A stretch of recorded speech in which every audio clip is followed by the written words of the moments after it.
Hello, everyone, and welcome back to the Off Rift podcast, episode number 11. I'm Mercury. I'm joined by Logan here for the duo call in. Ben's a little bit busy this week, but he'll be back soon. This week's had some pretty crazy moments that we'll get into, but first of all, please consider liking and sharing the podcast, rating it on Spotify, all that good stuff.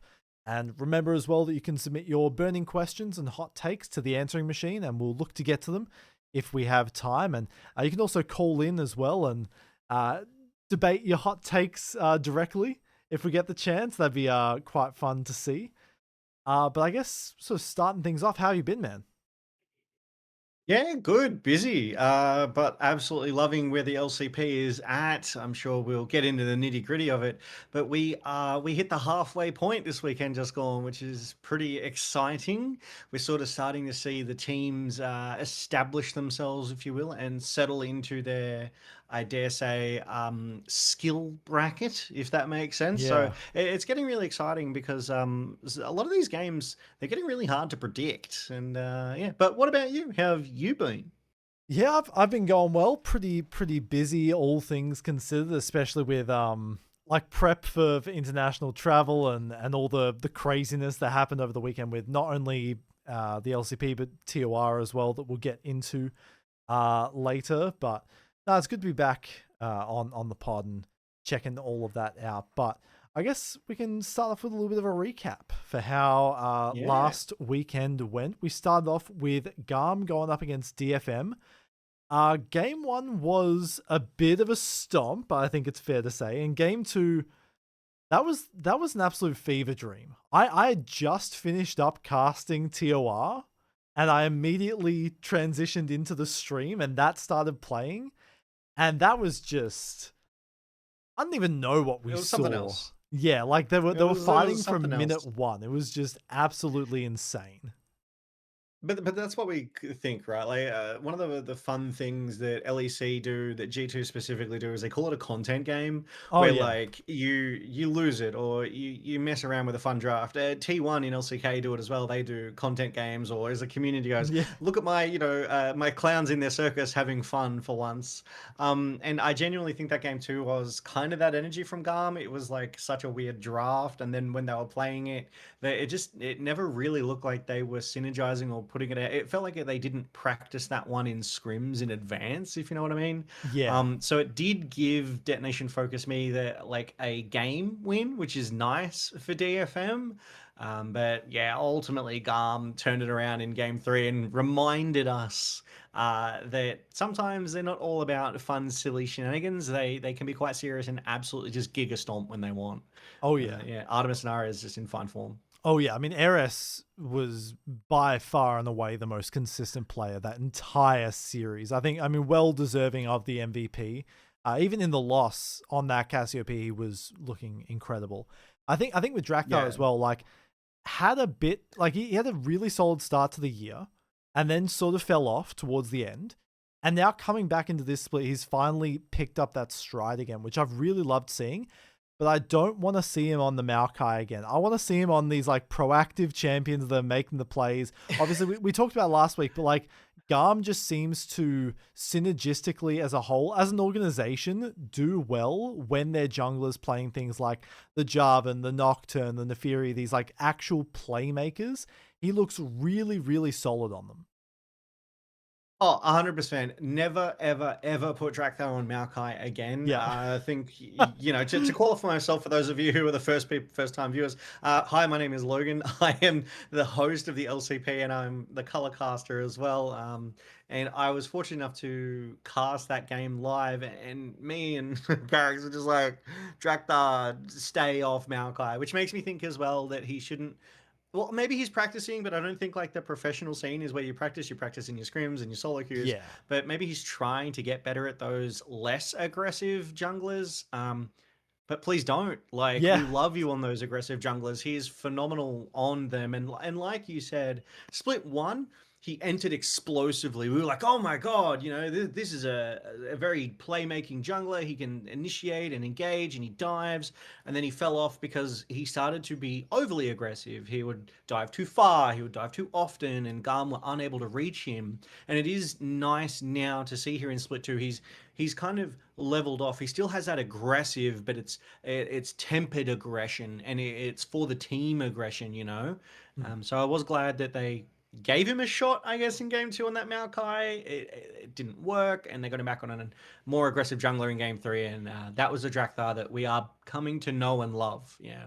Yeah, and then I mean, on the other side of things, Momo's having a bit of a rough go of things, all things considered. Obviously, the league is stacked with top laners, but as a whole for DCG, this is, I don't want to call it doomed for them yet, but their last 3 opponents for the split are Hawks, DCG, Team Secret Wales.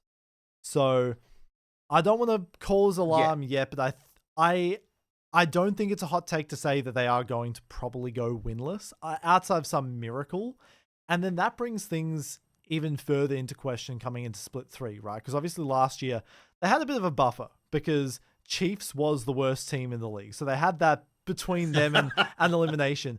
But now, like, honestly, my thought process is coming into Split 3, they're probably going, outside of some miraculous fall off or even them just getting insanely better, outside of that, they are probably going to be our team that is defending their spot in the LCP in promotion, right? And you look at the field of competition that's already beginning to develop in the APAC regional leagues, specifically from the LJL funnel, who is, they have this grand plan for, in 10 years they're going to win worlds. They've said it. They're off undefeated already, and I'm looking at it, I'm like, there is a very good chance that DFM might get like relegated. They might get relegated back to the LJL, and then at that point, there's a very real chance the next year Funnel could be joining. Yeah, look, I think it is very, very fair to say that Detonation Focus Me are on the chopping block if they don't pick up their act, which is why they've obviously made those changes. We've seen them pick up Fisher and pick up Woody, and immediately Fisher and Woody have had impact, which you would expect, one being a veteran, one being a relative newcomer, but it's sort of both veterans, but it's kind of like reinvigorated, re-energized them, right? And what DFM need to do now is make those plays around Fisher and have Woody enable Kakun just that little bit more.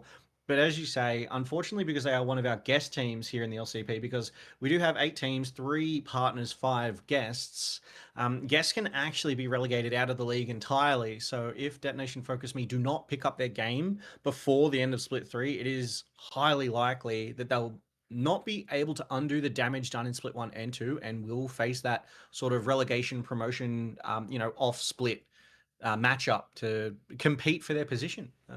So it's not good. It's wild to think about as well, because historically DFM was the Japanese team. They were going to every international, and obviously that was back when they had both Evi and Arya. They had these star players in the solo lanes that have now switched ship over towards Hawks and have looked honestly pretty solid so far. And it's just a bit of I don't want to say, it was a little bit sad to see this sort of titan of Japanese esports continue to fall off with no real course correction, I guess, that we can at least see. Well, I mean, they've made the course correction, right? Like just now, though, obviously with Woody and Fisher. So up until this point, they did stick through with the same team, and frankly, I admire them sticking it out. Right, consistency and stability can be just as important for a team as change can be, and it's up to the coaches to know when to make that call. Because if you're not consistent, if you're not stable, like we saw the Chiefs in 2025, that just doesn't give the team the chance to synergize and play together and learn how best to act, right? Because we don't know who the shot caller is, we don't know how the support plays with the AD, all that sort of stuff. So obviously DFM, they gave it a red hot go, and they went, you know what, now is the time. We need to make some changes. We need to start winning some of these matches, because so far they are winless. They haven't won a match yet, Detonation Focus Me, and they'll definitely be looking to try and do that. Yeah. as we head on in a little bit, even more of the, I guess, dour news overall as we head into the second series. Team Sig Wales Yeah. versus GZ. GZ look, I don't even know what the word is, just kind of ineffectual, I guess, right? I don't know how they can Out turn. of sorts. Yeah, I don't know how they can turn this split around. Now, granted, the loss was to Team Secret Wales, but there was a heavy loss, right? Like, Yijung was stuck on Kasante duty, which, he is the core of the He team. still looked good on it. Yeah, he looks good on it, but like, I feel like out of everyone on the team, you want him actually on the carries. You want him dominating, because Jimian is doing pretty rough overall. Shun, I feel like, isn't really having the moments to pop off. He's been sort of largely invisible, I guess, as an AD carry here. And when you compare that, especially to the other side of things, Eddie on this Jin and the Ezreal just tore through them. And, obviously on this podcast, we're a little bit of the Jin and Ezreal skeptics, but when you're up against an opponent that you can just absolutely tear through, the picks can make a difference. Yeah, for sure. And I agree with you. That's why Team Secret Wales bans Ambessa. Every team that goes into Ground Zero knows you must ban Ambessa away from Ejong. We all remember him in LCP Split 1, where he just popped off and essentially 1v9'd with Ambessa. He carried GZ on his back and forced the win. And so he will never be allowed to play that champion again, I don't think, unless he gets to World, like the internationals, and people forget, and then they'll learn again. Husha is obviously very strong in the jungle. Yep. Oh, sorry, you go. Husha is good in the jungle, and when Husha and Ejong link up, you can see the spark. You can see something coming together. But Jimian is too quiet in the mid. He needs support. Otherwise, he just doesn't. He's not a playmaker himself. He very much. We were talking about it on the broadcast. Sometimes you can take a back seat, and it's okay not to be the main character and let the team do the rest of the work because they're already doing it. But it doesn't feel like, and this feels harsh of me to say, and I don't mean it in the mean sense, I mean it in the constructive sense. It feels like Jimian needs to step up. He can't sit there in the mid and just be quiet, right? Yeah. He's not even a stable mid laner, I would suggest. He needs support, unfortunately, and that lets the rest of the team down, because then Husha, obviously you roam past mid as a natural part of your plan, but he has to kind of do it a little bit more than he would probably like, and that takes him away from the side lanes. And I think Jimmy needs to kind of step up a bit. Yeah. I just want to see Yijung on, the Ambassador. I want to see him on the Riven, right? I've heard all about this. I've heard all about the Riven. I just want him to walk into lane, just Q3 times and just slash through them on these champions, especially with the increased priority in things like the Vayne top, right? These top laners that can carry, right? Yeah. I just want him to be unleashed. And I know that he has the capability, because we've seen it before, right? In the PCS, and earlier this year, like you mentioned. And it was really the start of a bad week for the PCS overall. I'll get into it later, but this was the first week in LCP history where the PCS teams went winless. They did not win a single game across the entire week. Yeah, and that's a rough statistic to ever bear. It's doubtless that it will happen at least once, right? Yeah. But you never want it to happen to you. You know what I mean? But here it is. We find ourselves in that situation where it's happened, right? The PCS teams went winless, and there's going to need to be a lot of reflection and soul searching to see what they can do to improve, right? Because GZ now doesn't look like the same GZ that we saw in Split 1. No, absolutely. And speaking of teams that don't look like how they looked in Split 1, we started off Sunday with Hawks going up against DCG. Something I was quite excited for. On last week's episode, I was like, this is going to be the real test for either of these teams. Yeah. And then it went very one-sided very, very quickly. And there were some bright spots. There were some bright spots for DCG. Fung, who we criticized a lot so far this year as being very much like Shun, pretty invisible in the fights, really not making a difference compared to the other AD carries in the league, was actually being proactive. He was winning these fights. He was doing the damage, but his top side it just wasn't panning out. I think especially Hongswo, someone who I have, sung the praises of so far this split, looked Same. very weak against, Arya, who absolutely popped off, and there were other moments like Pop9 had that 1 HP Baron steal, Florin had some late game impact, but it just wasn't enough to offset their weaknesses. Like I mentioned, Arya, 19-0-11 or something like that on the Akali and the Rise. He was just, he took over completely, and there was nothing that they could do to even deal with it. Yeah, and that's part of the problem with SHG, right? They are, and I know we said Pop9 stole the Baron, but SHG are, in my opinion, the best at the Baron in the LCP, Yeah, even better than Team Secret Wales. I think that's fair. Yeah, because the way that they juggle the opposing team around the Barons, right? I've said it on broadcast, I'll say it here again. They draw you in, force you to commit your resources, and then they bail. They're like, cool, great. Now you have nothing for when we've reset the lane and we run back out and we go for the Baron again. Admittedly, though, Team Secret Wales has caught SHG at the Baron and annihilated them for it. Yeah. So they didn't get to do that dance. But Evie in that top side is very, very strong. I frankly think between Evie and Pun, Evie will definitely give Pun a run for his money on that top side. And I know you guys have had a chat about what's sort of your top 3 top siders, Ijung, Pun, and Evie sort of in that conversation. So he's a rock on that top side. You can depend on Evie, and Evie knows how to space you, right?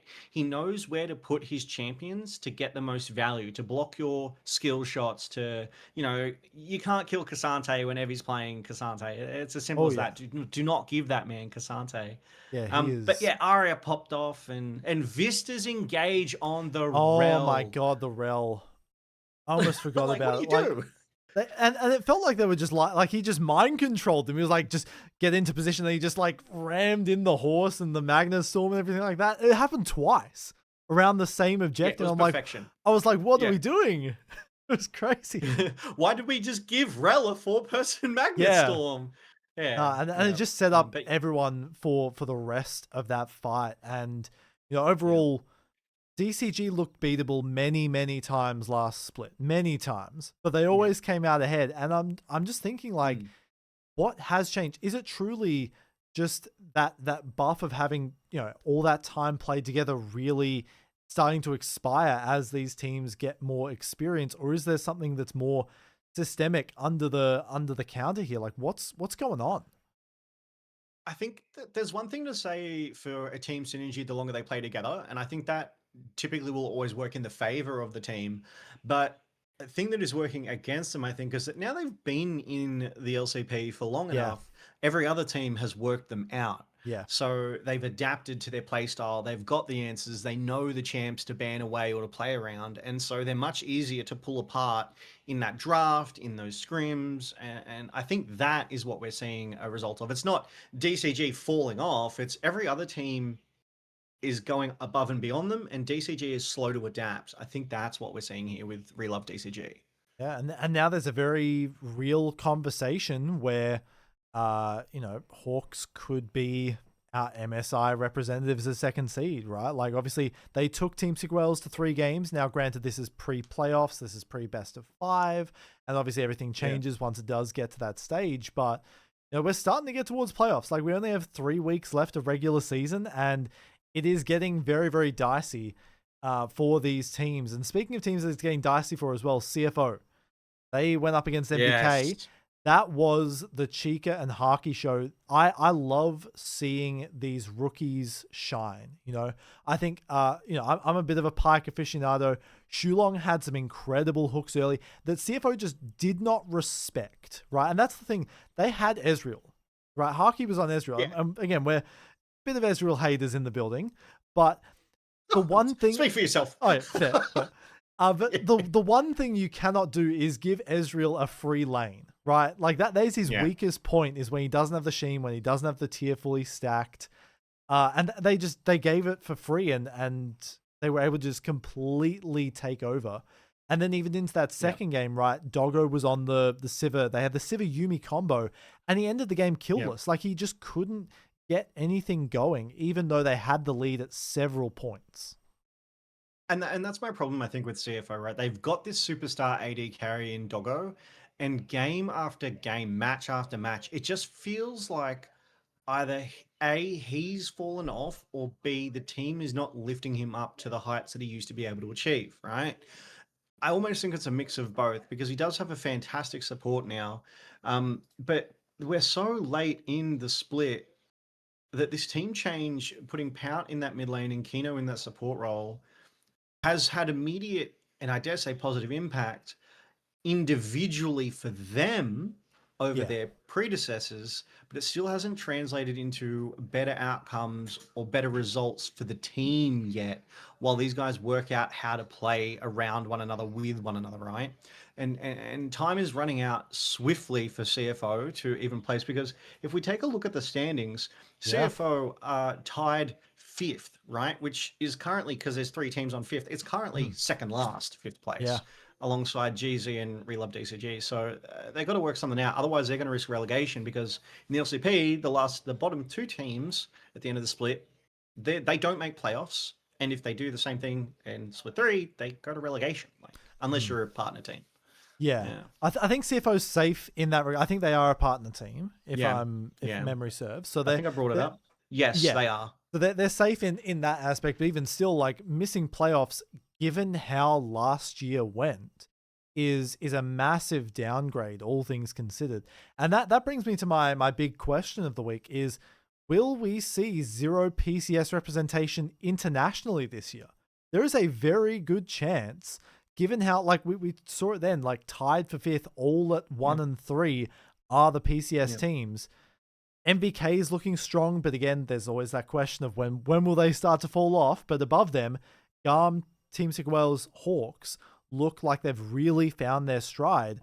There is a very real world where we do not see a PCS team at Worlds.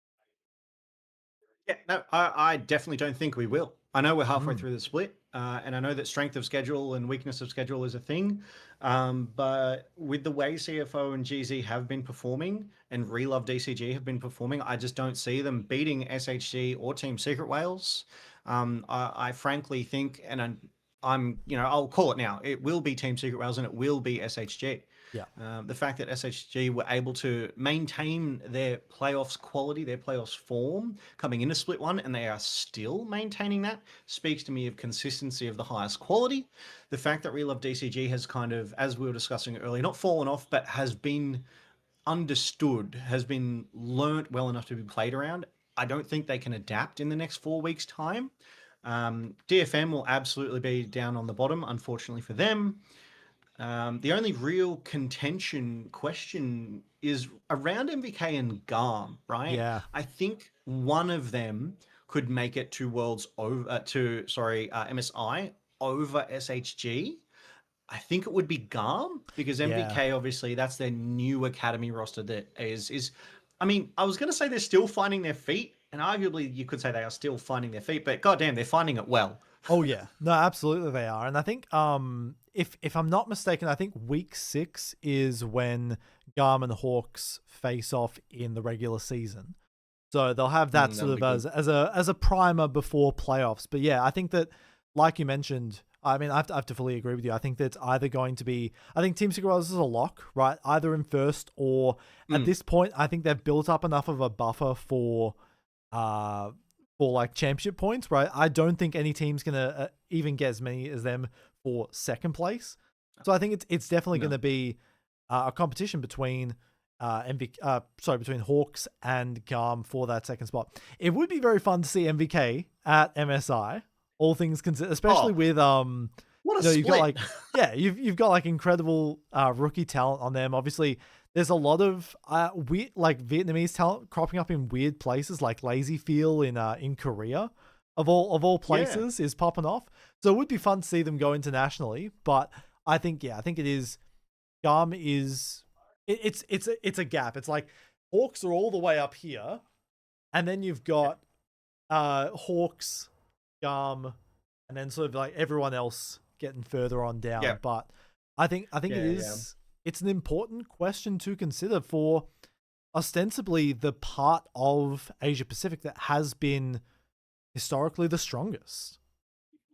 Yeah. Yep. No, absolutely. I agree. And I'm really looking forward to, the next half of the split playing out and learning and seeing and understanding where these teams will end up. Um, but yeah, like you said, no PCS representation at MSI is very, very likely. But the thing that I really enjoy about these international events is something else that has been popping up on our socials quite a bit Oh, is the road shows. That's, yeah. I believe you wanted to talk about those. Yeah, we'll get into that topic now. Yeah, obviously I Yeah. wanted to talk about like the success of the road shows this past weekend. Like obviously the LCK had that T1 run road show. It was a huge, Yeah, the home huge ground. arena in Yeah. Incheon. I think it was like 10,000 or 15,000 capacity in South Korea, completely sold out. They had they had Chrissy Costanza there, like live performing Yeah. Legends Never Die. They had, and it wasn't even like, obviously LCS co-streamer and content creator Shineok talked about it. Uh, they weren't even having like, it wasn't even top of the table like matches. Like it was against Bro and Yeah. I forgot who else. Like Just normal teams that matches. aren't qualifying for like some of the worst teams in the LCK, Yeah. and they were still Yeah, selling the out the Baron and Elder arena. and then Yeah, and then yeah. obviously Yeah, absolutely. the LEC had their Carmine Run roadshow as well in Come Uncle, yeah. Paris. Yep. And I mean, you just see like the The passion of like crowds. European Yeah. football. That sort of culture has really bled into esports, and it just Yep. absolutely popped off. You can see like players taking like massive photos in the crowd with the fans and Yeah. like all that Yeah. kind of stuff. And then obviously you've got even more going on. You've got DRX next week. They're in Hanoi. Sorry, week after next. They're in Hanoi for their like home front, whatever it is, their road show. Yeah. So we've got even Yeah. more stuff happening, and you tweeted about it, but I hope we can get to the I point did. where these road shows happen often because it's such an incredible way to build up these local fan bases. I mean, if you think about it, right, it's got to start with the community, and it starts with our watch parties, and Yeah, it starts with people traveling around to all these events and showing the hunger and showing the demand. And like you pointed out, I did retweet. I think it was the LEC Carmine Core one, and I yeah, said, we're in a world right now where LCK and LEC are on road trips. What about an LCP road trip? Because you think about it, we have all of, I'm going oh to yeah, abbreviate it to CPAC. Southeast Asia, Australia, Pacific. mm. We would have so many facilities. We would have so many fans. I mean, you think of the Vietnamese; they are Oh, they're diehard for their crazy. League of Legends as well. Not to mention, not to exclude, we'd probably get people from the LCK, from the LPL, because they're a hop, skip, and a flight away to Yeah, come and have a taste of the LCP. And I want to believe that we are in a world that something like that, I'm not naive enough to think could happen in the next 1 to 2 years, but yeah, within the next 5 to 10, and I'm still going to be enjoying this as a sport, and I'm still going to be watching and be like, yeah, this is fantastic. Because not only does it showcase the game in a more personable way, it humanizes the players, but it also showcases the community. There's a yeah, fantastic photo from one of the French supporters at the KC road trip, and she's waving this massive Carmine Court flag, and I just saw it this afternoon, and it's one of the best esports photos I've seen. The way it's angled and framed, and you can see the passion of the crowd behind her and even herself. And I'm like, those moments are like what it's all about. It's the community and the sport, and all coming together in an organic way to celebrate both. And I would love to see a road trip for the LCP sometime. yeah. I think it's possible. We've got a great And, crowd. oh yeah, absolutely. I think it is not to sound like doom or anything. It is. I think it's vital for a region. Obviously as separated as APAC is because of Pacific Ocean, obviously. But Big one. yeah, it's crazy the distance of flights. It really is. Yeah. Um, but to revitalize the Hype 4 League in areas that have been, especially historically, not at the forefront. You look at Indonesia and the Philippines and Thailand and us here in Oceania, obviously. After I look back at the the LCO finals whenever that would come around to DreamHack, Yeah. sold DreamHack. out Yeah. every single time. The area Every would be, time. there were like thousands of people there in 2024 for a final that was really just to send our top teams who had already been decided to the PCS for the Yeah. playoffs on the chance to get to Worlds. And so I'm like, Yep. I know that the passion is there. I can see it with my own two eyes, and I know that that is really the only way long term to build up the community, because I think that it's a matter of like, especially in this more digital world, there's a lot less community like in person. And that's why, I think this is anecdotal obviously, but I look at there was a clip that Shynock posted from like 2023 when he was on Hotline League, and he was talking with Travis Gafford and Mark Z, who's now the commissioner of the LCS, and he was talking about like, Yeah. using university campuses and their stadiums and all that for road shows and doing more road shows. Now, obviously, the LCS is doing a road show in Arizona for the spring finals, and they kind of laughed at him a little bit, and they sort of like laughed it off and all that, and I'm like, and they're like, oh, the fandom doesn't really get built in person. It gets built online and all that kind of stuff. And I'm like, well, at least for me, anecdotally, that's not what happened. Like, my first interaction with esports was a watch party for World's Finals here in Perth in like 2015. And like, that was what, and it happened. It wasn't even just Worlds, right? Like, we had watch parties for the OPL finals, and it was still packed out all across the country. We had these, these theaters packed out for cinemas, and I'm like, there is still that passion here, but without that support and without that sort of, because it sort of has to come from top down for it to really, I don't personally have the resources to rent out an entire stadium and run that all that sort of stuff, but I'm like, that's really how we build it back up, because otherwise it might die. So there's a few things you touched on there. I personally think it's both ways, right? It has to be built ground up, and it has to come from the top down as well. We need to meet in the middle here, right? Community needs to show that we will meet the requirements for the demand, that you can then go and rent that massive space, and we'll pay those tickets, right? Because you think of a music concert, there's scaled pricing, tickets from $50 right up to thousands of dollars. Okay, do the same for us. Give us scaled pricing on tickets, offer different services. There will be whales who will want to bring all their friends, etc. So you meet in the middle. To the point of community and building from the ground up, I myself hosted watch parties just for the LCP Grand Finals and LCO Grand Finals here in Melbourne, every single Grand Final. And some of those people, I connected with, I play with now on League, I hang out with, and we connected on socials. But I've actually found my way into esports and enjoying it digitally, online, right? But I still disagree that that is the way of the future of connecting these communities. It started there, but it's solidified in person, right? Because I started out with World of Warcraft, watching the Race to World first, MDIs, mid-season, Dungeon Invitationals, and AWCs or Annual Championships, right? Online, digital. And then I discovered, wait, there's watch parties for this kind of stuff. And then I started going in person to these events, and, you bring food and you bring drinks and you phone a few friends and be like, oh, let's go to this watch party. And you all hang out and spend hours. And to me, that's the purest sort of enjoyment you can get from watching a sport, because I used to do that all the time for Formula One and MotoGP as well. I had a mate, we rode our motorbikes, he'd call me up Saturday night and be like, mate, GP's on, you want to come over? And I'd be like, yeah, absolutely. I'd ride over, have a couple of beers, watch the sport, because you're there in person together. You generate this atmosphere, and you can banter, you can, scream and cheer. Like, it's different. It's more tangible than digital. It has its place, but it's not, in my opinion, the thing that's going to get it over the line, or the biggest or the best. You know what I mean? Yeah. And I think it's such a, obviously, we're Aussie, right? Sports is something that's sort of ingrained in our DNA.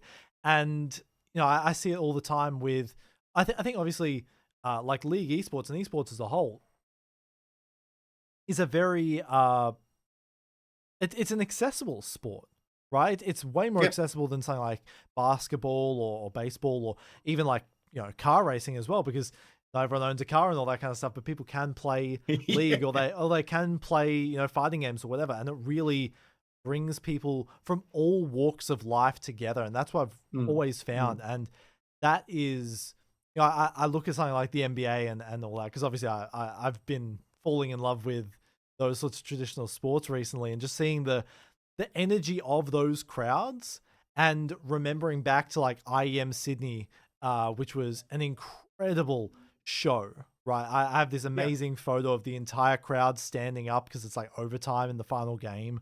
Yep. And I'm just like, that is what we need to be cultivating if we want a future of it. Because, as I'll get into with my next topic, we really need to have that developmental pipeline in terms of viewers, players, and talent, like all three of those, if we have any chance of having this be a, multi-decade game into the future. Because the game has been out 16 years. And in my opinion, for it to be truly generational, right, we've already done step one, a player who's younger than the game itself. That already exists, like a pro player who's younger than the game itself. That already exists. Yep. So we've got step one done. But there isn't really many pathways to, like, I look at my own pathway into professional, like, commentating and all that kind of stuff. It was very unorthodox. I sort of learned it as I went. There was no, like, actual pathway through. And that definitely, I imagine there's a lot of people who want to get involved but just don't have any real direction for getting involved, and building out that long-term community. That is one way that you can do it. Yeah, there's a lot of I want to say smoke and mirrors. There's a lot of unknowns when you're trying to find your pathway into esports, whether it's from the professional player side or the professional side, i.e. the casting, the production, all that sort of stuff, right? There's a lot of unanswered questions. No one's out here writing processes and procedures on how to do that. Very business corporate of me there, that one. And really, like, obviously that community building is a massive part of it, right? You bring people together to watch something, and then those people who watch that thing are inspired to want to do that thing. And then when those people start doing that thing, they want to get better at that thing. And because they've been watching the thing and they know it can get to this level, that's the kind of level that they're going to hold themselves against and work towards, right? So if you can expose people to this early on and show them that there's a pathway and that it has a real path that you can follow, which is also a complication because we don't have a tier 2 system in Osh. It inspires, it encourages, and it grows and future proofs, right? Because you're building from the ground up. You're building a foundation for, I'll use Osh as the example to move on from and grow up in, right? And it's, I went to IEM last year, the crowd, the atmosphere, phenomenal. I went to DreamHack where I hosted a panel about esports and, how you can get into it and what is doing well and not so well in Osh right now. And unfortunately, it felt much more of a negative conversation because there just wasn't that much, right? And so I think even community initiatives like podcasts like this, like the watch parties, where you start talking about these things and you put it out there and other people see and hear these things and are equipped to be able to assist. Yeah, well, not only they resonate with it, but who are equipped to able to assist with it might actually be able to connect those dots where you and I, or at least I'll speak for myself, don't have the capital, the connections to make these things happen, and it could happen, right? So that's why it's also important just to talk about, even if you yourself can't do the thing. That's what I want to see. Yeah. No, I mean, I think it's an important conversation to have, especially as, obviously First Stand next year is I think it's our big showcase, right? Because we haven't had anything here since pre-COVID, and so that's really going to be the test, I think, to have built up something by then and then to continue to develop that as we head further in towards the late 2020s, as dire as that sounds in saying it out loud at this point. But I guess, speaking of the future, I wanted to get into our next topic about the rookie class of 2026. We're sort of basically at the halfway point of the competitive year so far. And I saw, I forgot his name, but there's this guy who does like lots of stats for League Esports. He was talking about the rookies from around the world. Leo? I forgot his name. No. Okay. Let me see if I can find it. He does a show called The There's Nexus Leo or the Report. LC. I've seen that. I know there's Leo. Oh, okay. Yeah, okay. I was going to say, I know there's Leo, the LCS stat guy, but yeah, okay, Andrew, yeah. Yeah, no, shout out to Leo, but his name's Andrew DeStefano.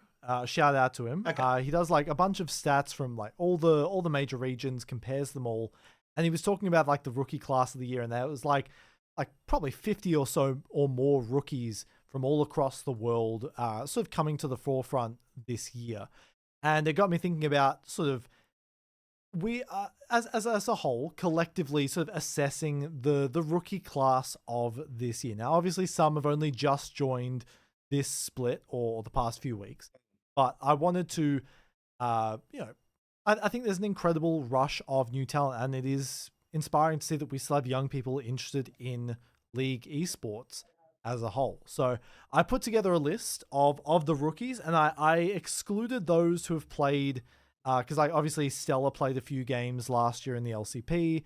I put an asterisk next to Hongswo because he played like 10 games like 5 years ago in the PCS for Hong Kong Attitude. But overall, the rookies who have never played a tier 1 league heading into this year are Florin, Van One, Pungyon, Pout, Chica, Shawnee, Harky, and 2274. We've got a pretty wide selection, and of course Hongswo as well with a tiny asterisk next to his name there. Yeah, I But don't know. overall, I don't know how to sign an asterisk. yeah. Yeah. But overall, I'm looking at that and I'm like, there's a lot of really good talent in that rookie class. Well, you look at it, there's what, 7 to 8 rookies there. That's Yeah. more than one entire team. There's 1.5 teams worth of rookies in the LCP. Obviously, by defining them as rookies, they've been in tier 1 for less than a year because, these guys were in the LCP split 1, some of them as well. Yeah. And I will But say as well, for, on top of that, many of them have played in like Challengers Korea, which is like tier 2, or Yep. they've been in like academy teams or university teams and all that kind of stuff. But purely in terms of like their tier 1 experience, this is their first year. Yeah, exactly. Peng Yong mentioned. Yeah. Yeah, so like for example, some of the standout names that come to me immediately, right, is Florin, Pout, and 2274. So I'll talk to them a bit more. Florin doesn't play like a rookie, in my opinion. He has hit the LCP with flying colors as if he is a veteran, as if he is a pro himself.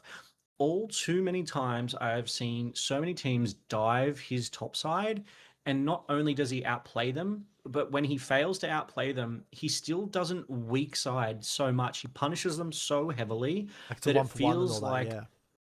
yeah, at minimum, right? He just handles the pressure. He soaks the pressure so well. And if he falls behind, he finds a way back in. He's able to still be useful to the team. And I've noticed that teams have started to not dive him as much. So I really think Florin has hit the league absolutely running. And for a rookie, he's performing fantastically. Pout, obviously one of the newer rookies to have entered, has picked up the mid lane for CFO. Now, the funny thing was, he actually competed against the previous CFO mid laner and lost out to them. So now he's stepped up, replacing them. And I think his impact has been immediate. Obviously, it's only been 1 or 2 games, I think, so far. Sorry, matches. So it remains to be seen how well he will remain, if he's going to be consistent, or whether this is just an early pop off. But if he maintains the form that he's in now, he could definitely be that player to leverage wins off of, rather than have to protect and commit resources to, right? But 2274 on the opposite end of the spectrum was he was brought up from CFO Academy. He's done the split 1 here with CFO and unfortunately hasn't performed. So he is now being relegated back to the CFO Academy, where they're going to try and give him more training, foster him, try and get him to grow and develop even further before trying him again, I would imagine, in CFO proper. So we've got the full spectrum of rookies here. Oh yeah, and I mean, like, obviously some of those names as well. Obviously Harky, right? I think after the past 2 weeks, has been undeniable that he is definitely the next thing when it comes to Vietnamese AD carries. I'm excited to see how he continues to progress. We just had a little bit of a fact check in the chat as well. So Pungyon played a few games for DNF last year, so I'll give him a slight asterisk as well with that. But across the board here, I'm excited to see where they go, right? And that doesn't even count the likes of Stella or even the rest of the MVK roster that got promoted up. You look at the whole academy roster. yeah, the entirety of that academy roster that got promoted up. You've got a whole bunch of players who have really come up since the LCP became a thing. So, even still that sort of rookie adjacent, I guess you would say, that newcomer energy to the league.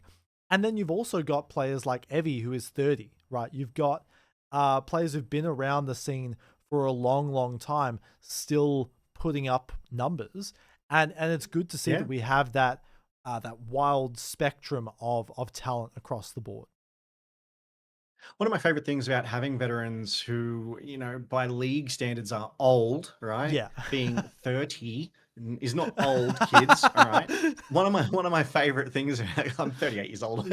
One of my favorite things about that though is that he is still playing to a high level, and it's showing you that maybe you do have a little longer to play league in a tier 1 professional capacity than you first thought, right?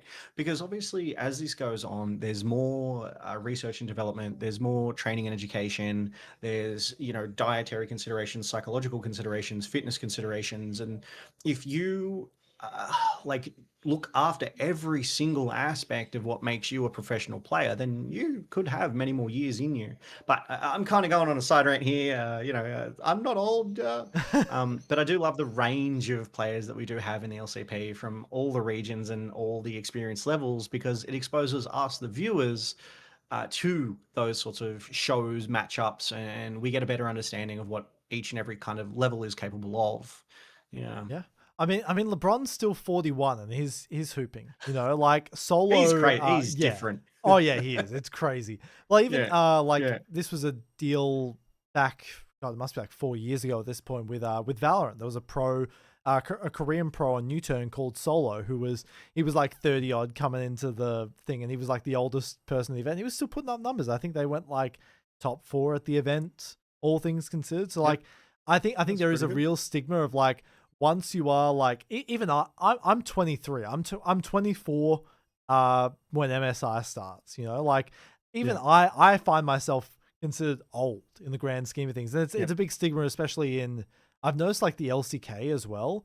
Like if you're Oh 18 coming yeah, into the scene, nah, you're you're done. old. Yeah. If you have to be a trainee, you have to be like all that kind of stuff by the time you're like 14. Yeah, It's crazy. yeah, like Faker's old by LCK Yeah. standards, It's crazy. and He turns he's 30 yeah, soon. LeBron, sorry, yeah, Faker he's turns signed 30 on till soon. It's 29. crazy. And Yeah, yeah, obviously he yeah, and Carrier, they're going to be around for a while, hopefully.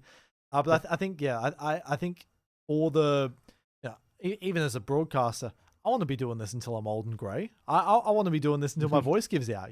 So I think Yeah, that yeah, yeah. we really got to, if we care about longevity, we've got to care about the rookies and the older, the veteran talent as well. Absolutely, But I absolutely. Give guess them a pathway as well. yeah, give them a pathway into even like in traditional sports as well. You look at my favorite show is Inside the NBA, right? It's got Shaq, it's Yeah, got Charles Barkley, it's got Kenny Smith as well. Like they got former pros who are like now some of the biggest personalities, and I think that that's yeah. definitely a pathway for the future as well. If we continue to expand out into hopefully more shows and more content about the LCP, I hope we can get there one day. But I want to see Evie doing a show when he retires. Well, I mean, Garm is already showcasing that they have a pathway. Evie, the previous captain, he's now a content creator for Yeah, Garm Esports, so same as there's that Cassie. option as Yeah, well. Yeah, yeah. yeah, they're both popping off. We got a question from Vestion. It's not in the correct format, so I'll penalize him for that. He didn't put it in the answering machine channel in the Discord that you can check out. The link is on the screen, or !Discord in the chat. What do we That's think it. happened to cause the steep decline of the PCS? I genuinely don't know, because it feels like it's only been this split. Like obviously, GZ and CFO didn't do remarkably well last split, but Yeah, so we this, yeah, we sort of touched on it a little bit. But what do you think? Yeah, so we were talking about this a little bit earlier. Vestion, if you've been paying attention, you would have seen our answers to this one, but we'll go over it again for you, Yeah, mate. he's getting old too. He's hard of um, hearing. yeah, yeah. Isn't he? He's doing something with the ENC for New Zealand Yeah, now. something He's like that. Yeah, coaching he's too big mobile for league us. Bang Bang and helping Benvy with league. So that's Yeah, pretty good. Knows a thing or two. yeah, But to your question about the decline of the PCS, steep is relative, but I would be inclined to agree. The PCS were top half of the split one, and now all three teams are bottom half split two. Firstly, to relove DCG. So they had a fantastic split one performance. And like we were talking about earlier, teams didn't know how to deal with them. Teams weren't ready for them. But over time, they've adapted. And I think those sort of scrims and that time played in the LCP with the same teams, they've been able to come up with tactics and strategies. They've been able to ban away comfort champions. They know Relove DCG a bit better. And unfortunately, I think Relove DCG have been a bit slow to adapt. They haven't really mixed things up. They haven't spiced things up yet to surprise the rest of the LCP. So I think they're suffering for resting on their laurels would be the summary for that one there. GZ, they've kind of, I almost feel like they are in a similar situation in that they've stayed as good as they were in Split 1, but everyone else has leveled up around them. It's not a case of targeted adaptation, it's just a case of level up of the group around them. And not letting Ijeon get Ambessa. Yeah. Just don't let Ijeon get Ambessa. As for CFO, and then I'll throw back to you here, Mercury, after this one. CFO, we all know what's going on there. They were open, they were honest about it. It's all communication issues. Once they lost Honq, once they lost Rest as well, Driver, the three members from Split 1, one split wasn't enough for them to come back together and synergize. They had the most languages in one team in the league. They obviously gave it a red hot go in Split 1, and now they've started to make changes here in Split 2, and they're looking better for it. So I think it's just a case of those communication issues were too strong, too overwhelming for them to practice and work around. That's my 2 cents. No, I think that's absolutely fair. I think for me with DCG, I'll go through them one by one. DCG, I don't know, because on paper this team should still be. This team brought Team Secret Wales to 5 games in the upper finals last split. Like, they are an incredibly gifted team mechanically. They have that.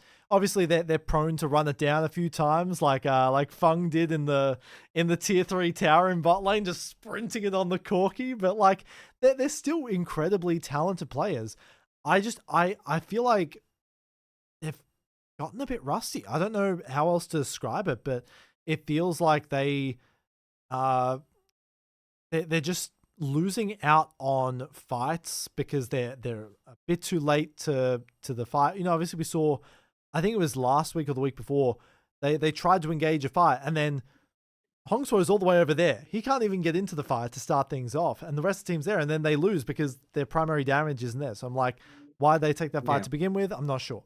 Obviously, drafting is always going to be a big issue in the LCP. I think that there's a lot of drafting mistakes in general. And then with GZ, I hate to pile on the guy, but Big Jimbo, he's having a rough go of things.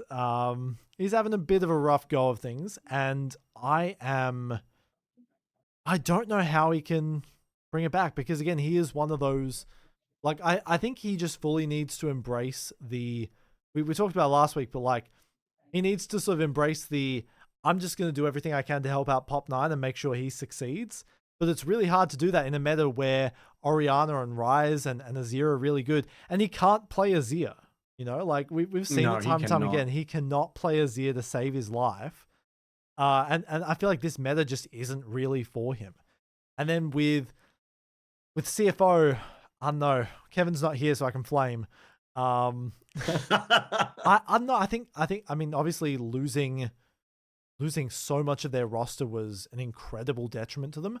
I was really surprised that they didn't keep Driver. He's doing well. Like, I think he got 2nd place in the Uzi Cup, and he was like on the same team as Uzi and doing well in China. And so I'm like, I feel like it's just a number of factors, and obviously the language barrier as well. We heard about Pengyon and even Pout having a bit of communications issues. Pengyon's still learning. Pout obviously has a little bit of Mandarin experience that he can work with, but and I think as well in the bot lane, like Kino he's good. He's incredibly good, right? He has that world's experience with Doggo on Beyond Gaming. But there was something that Kaiwing brought to the bot lane. I don't even think Kaiwing is necessarily the best support that we have. But there was something about their synergy that, at least on the Rift, worked. Because we heard about the off the Rift stuff, how they were, you know, not necessarily the best of friends in that bot lane, but it still worked out for them. And I just don't know. I don't know how they can make the comeback in time. Like, they're starting to course correct. All of these teams, they're starting to course correct. But it's a little bit too late, at least for this split. And I don't know how they can progress going forward in the year, because it looks like the rest of the league, barring DFM, has finally hit their stride. Yeah, I mean, I feel like that covers off Vestion's question well enough from both perspectives. And Yeah. did we want to start looking ahead? Yeah, I'll quickly touch on the Oceanic Resurrection before we look forward Yeah, to next sure. week. Obviously, Vestion here was he cast the grand finals, and I cast the upper and lower bracket finals. But it was an incredible weekend for Oceania. We had a 5 game series, and at the end of it all, tournament favorites Rich Dynasty were able to clutch it out. And oh my god, he got it wrong. He got it wrong again. That's crazy. Yeah, we Poltron fan favorites. The team absolutely popped off. They were able to clutch it out. They've got a brand new trophy courtesy of Hallow, and it was an incredible atmosphere. Like the fans were behind it. We had, I think, the viewership was on par with LCP English on Twitch, for the finals, and that was incredible to see because it was at the same time basically.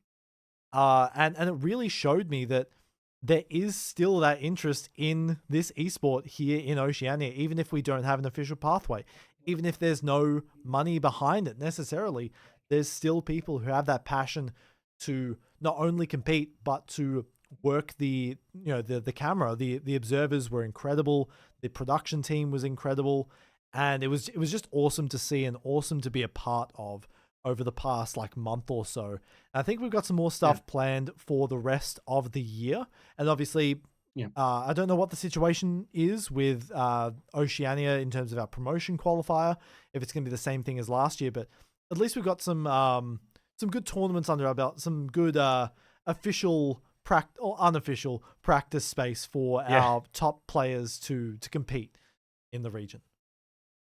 Yeah, nice. No, good to hear it. Yeah. As you know, unfortunately, because I am casting on the LCP, Yeah. I can't catch it, so I don't know anything. Yeah, no, it was awesome to see across the board. Biopanther was Yeah. popping off into the few Oh, times, good, but he good. was popping off. Yeah. Rays was doing well, so it's good to see these Yeah. players still hovering around the scene. But I guess Oh, yeah. without Big fan of further Bio. ado, Yeah. we could head Yep. into the week 5 schedule ahead of us. We start Yeah, things we off can. with MVK versus GZ. I think it's going Mm. to be rough. I think it's 2-1 overall for MVK. I think that they still, I think Harky's looking better than Shun right now. I think that Chica's looking better than Jimmy, and I think they can just do it. Yeah, I think 2-1's being generous. Obviously, Ooh, MVK is third in the stats, and I think GZ is currently fifth, equal second last in the yeah, stats or player standings. I personally will always root for a 3 game series and the underdogs. So I think 2-1 is generous, but I'm also going to go with a 2-1 because I do want to see. I don't want to see any teams go winless in a match, right? mm, Like I would love to go game 1, game 2, game 3, and win, loss, win kind of thing. Um, but I definitely think that MVK is going to take it over GZ. yeah, Sorry, Vestion. Calls need to be made, and they need to be made realistically, buddy. yeah. No, I think Because if you don't know, Vestion is a co-streamer for GZ, so yeah, and they look after him very well. Yeah, yeah.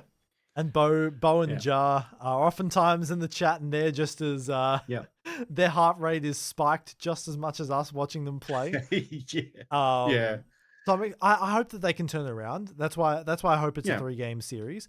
But yeah. realistically, given last week, I think they've started to get a little bit demoralized. So I think my head's telling me 2-0. My heart's saying 2-1. But I think Yeah. regardless, MVK take the series.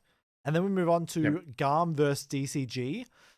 Again, it's one of those things where, if this is DCG from last split, could win it. If it's Oh, DCG right now, if, they might absolutely collapse and it might be a 2-0, and GARM might look poised to make a deep playoffs run. yeah. Look, you took the words right out of my mouth. If it was Relove DCG from Split One, it would be them hands down easy. But it's not. We have to live in the now, to hear the reality of the situation. That Relove DCG is just nowhere near as good as they were in Split One, Yeah. and it feels like GARM now that they're synergizing very very well with Drakthar, and Drakthar can literally just 1v9 with Shyvana anyway. I really do think it's going to be a 2-1 in favor of GARM, but it wouldn't surprise me if Relove DCG do find their feet and 2-1 GAM. I just don't expect it, if that makes sense, right? Yeah. For my predictions, because I have to, through the LCP Yeah, as we have to talent. submit ours. Yeah. Yeah, we have to submit it. I've gone for GAM. Yeah. GAM is gonna 2-1 relove DCG in my opinion. Yeah. I put them winning as well. So I hope the DCG can turn it around, but I think Garm will take it. And then heading into Yeah. Sunday's matches, we've got the LJL Classico between Hawks and DFM. We touched on it earlier. I think this one could be an email. I think this is going to be a 2-0 sweep. Post-it I think note. Hawks just look too dominant to really Incredible. like.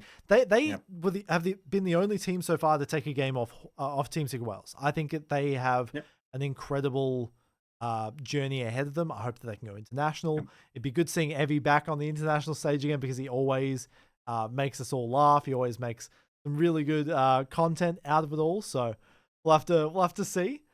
I imagine you're the same in that regard. Couldn't agree more. SHG is going to 2-0 stomp Detonation Focus me. I mean, I don't like to say it could be an email. It could have been a post-it note. It's an exciting thing. I do still look for sparks of hope and signs of growth and improvement from the other team. And hopefully, they ask some tough questions and SHG have the answers. But I really think SHG are our relove DCG from Split 1, being the only team so far to take a game from Team Secret Wales. And I just don't think any other team can touch SHG right now other than Team Secret Wales. So it's going to be a 2-0 stomp. And speaking of Team Secret Wales, the final game of the week, the best team of the 2025 season versus the best team of today, if we're borrowing some Jujutsu Kaisen language. But I think it probably will be Team Secret Wales 2-0. I can't imagine that it will be any different. Yeah. I think that they're just by far and away the best team in the league. Yeah, look, it's hard to even come up with a discussion around that, because they are, right? Like, Team Secret Wales is the team that went to first hand for us. They ended our Split 1 as the champions, the number 1 seed. They surprised us all and 3-0'd Relove DCG in the grand final, is how much they leveled up. But then obviously at first stand, unfortunately, they were the first ones out. Absolutely winless, first ones knocked out of first stand. So I feel like they've got not a chip on their shoulder, a point to prove. I think they really, really want another shot at first stand, and they want to stand up and actually win some games and say, hey, we are actually good enough, and silence the doubters, because a lot of people saw that and were like, oh, LCP is a dud region. And it's like, no, well, we're not a dud region. We do have some quality teams. We just need a little warm up, and Team Secret Wales, they're definitely warming up. Oh yeah. And I guess, like, looking ahead, with Team Secret Wales specifically, I really hope, I'm almost certain that they're going to make MSI. I'm almost certain they're going to make Worlds. I really, really hope that they can turn it around and at least win some games at MSI. Yes. Like, obviously last year, get out of groups. CFO at MSI took T1 to 5 games, right? They knocked out Koi, right? They knocked out Koi in that lower bracket. I think they almost won against anyone's legend as well. Like, they had an incredible run. Garm was doing well at MSI as well. Like, we have the ability to do well internationally. I don't want this to be...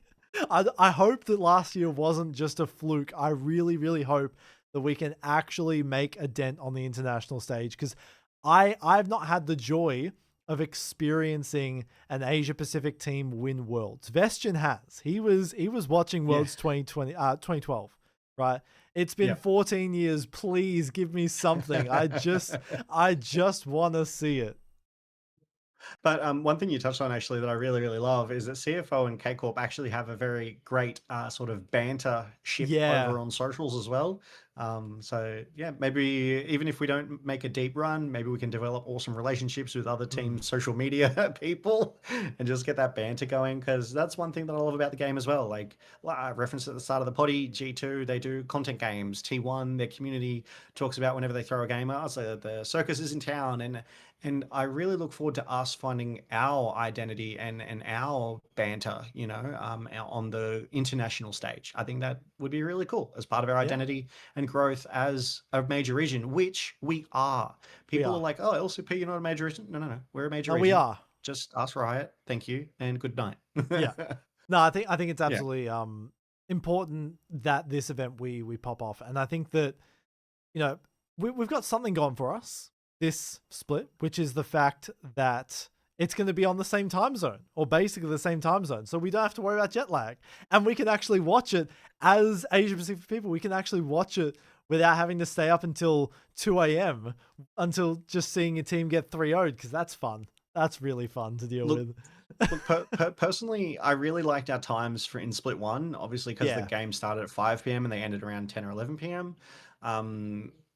Obviously, with the time having gone back to, I think it's now 7 p.m. starts because of daylight savings. Games can Well, end 5 p.m. at start 1 a.m. here. in the proper time zone.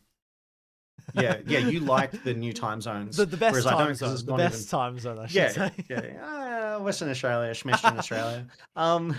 But because it's gone back to 7 p.m. now, games can end at like 1 a.m. in the morning. So for me personally, that's very, very rough, right? Which is Yeah. why I can't do Sunday nights, because ending at 1 a.m., my wife gets up at 5:45. Like, that's Ooh. just not reasonable. But I understand why Riot made the decision, and I actually support Yeah. that Riot made that decision because, like you're saying, our time zones, I think we're the LCP arena, right? It's 5 p.m. over there, I think it is. And that's so much better for the locals who get to LCP arena. And it's so much better for that CPAC audience and crowd who want to tune in and watch it. Otherwise, if it was the old times of Split 1, they'd still be at work. Like, no Yeah. one was watching on weekdays. So I really like the new time overall. Yeah, I mean, we'll have to see as the split continues to develop, and obviously some shenanigans will be afoot this weekend. I am absolutely sure of it, based on how things have gone so far. Yeah. And I wouldn't be surprised if this is another one of those crazy weeks. But I guess before we close things out, was there anything else that you wanted to talk about in prep for the week? Oh, geez. I mean, so we went over the teams that are coming up this week. Obviously, MVKGZ, GARM, DCG, SHE, DFM, and CFO Team Secret Wales. We've got the LJL Derby. I mean, as much as I know SHE is going to 2-0 DFM, I hope that they win their first match series. I would love to see DFM get a win on the board. That would be great for their morale. It would be great for the team. I would love to see Relove DCG find some of their Split 1 form just to show us that, hey, we are still here. Even if they win one game of the match convincingly and then go down 2-1, I'd still be okay with that. Otherwise, not really. I love the LCP, and regional qualifier Riftbound is in the middle of May. Yeah, Like- we'll have to see. It's going to be a fun event that you're going to be involved with, so I hear. And I don't play Riftbound myself, but if you do, go and check it out if you're in the area.